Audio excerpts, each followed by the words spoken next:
have some fabric here that I use to demonstrate the water drop test. We have a muslin. We have a muslin that has been pre-washed. We have a PFD fabric, which is also mercerized and bleached. There, mercerized and bleached. I use the Sharpie to write on the selvage. And then we have fabric that I assume is permanent press. I had a student bring this to class, and you can maybe see there's a little hint of some green there. This was in dye for 20 minutes, and nothing happened. So my only assumption is permanent press. I'm going to start with the muslin straight off the bolt. You flick some water onto it, it rolls off. It's really not going to be super happy about taking dye. Also because it's not bleached or mercerized, your colors are going to come out a little bit sad.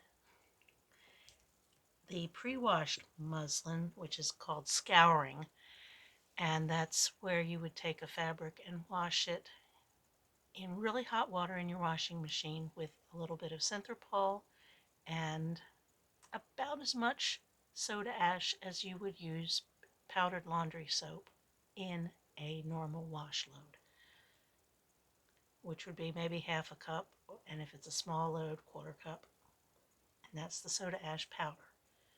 So it kind of absorbs a little bit, but it's beating up. I am not impressed. And for giggles, and there, hey look, I found where the lens is. Here's the permanent press, I think. And yeah, that's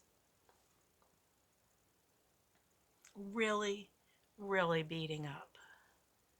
And it's kind of cool. You can rub it, but it really did not absorb dye. And last but not least, we have the PFD fabric, and just sucks it all right up. No, it beads for a split second.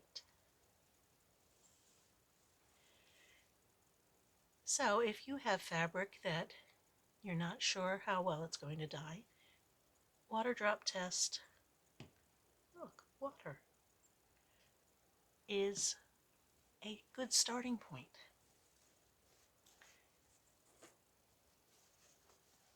And I always have a rag around.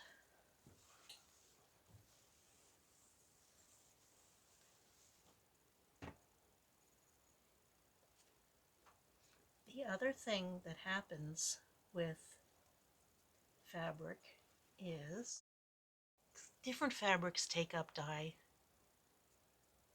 more or less well. I dyed everything black in the same dye bath at the same time, and the variations that you hopefully can see, there's some pronounced variations up here, and a little less, are just a matter, they're all 100% cotton. However, I threw a couple other samples in, and there are 2 of each piece of fabric. One has been scoured and one has not. This is a lightweight cotton poly blend. I'm sorry, I forget how much percentage-wise is polyester. You need about 60% cotton in a blend for the dye to really perform. So we got gray instead of black for that one, and This, I think, is a 60/40 cotton poly blend. It is a seersucker, which I am fond of. And if you don't want super dark colors, it's fine. It's got a neat texture to it, and that is the white stripe slash check that Robert Kaufman sells.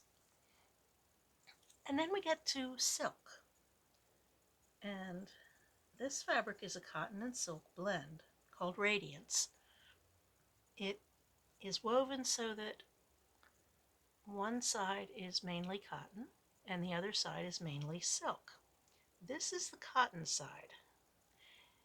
So it still didn't go black because, of course, there has to be some silk on the back. It wouldn't stay together. The silk side, man, that is burgundy. It's got that wonderful sheen.